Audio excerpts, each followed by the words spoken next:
2వ తిమోతి.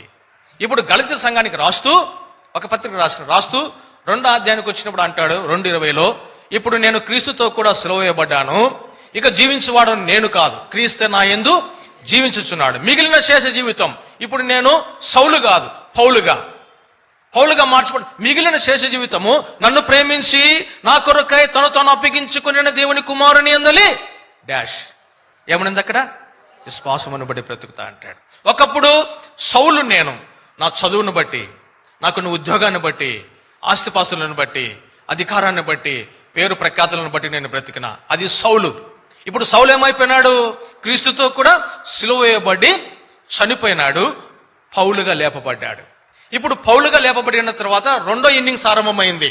సౌలు చనిపోయినాడు, ఇప్పుడు పౌలుగా లేపబడ్డాడు. ఇప్పుడు పౌలు ఏం బ్రతకాలా, చదువును బట్టా, ఆస్తిని బట్టా, అధికారాన్ని బట్టా, దేన్ని బట్టి బ్రతుకుతాడు పౌలు? ఇప్పుడు విశ్వాసము బట్టి బ్రతుకుతాడు. ఒకప్పుడు నీవు నేను మునపటి జీవితము మనకున్న చదువును బట్టి, ఆరోగ్యాన్ని బట్టి, అందాన్ని బట్టి, ఆస్తిపాస్తులను బట్టి, ఉద్యోగాన్ని బట్టి, వాటిని బట్టి బ్రతుకున్నాం.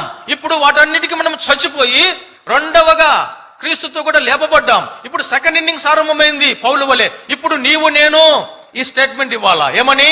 ఇప్పుడు మిగిలిన శేష జీవితము దేవుని బిడ్డలముగా, ఆయన కుమారులముగా, దేన్ని బట్టి?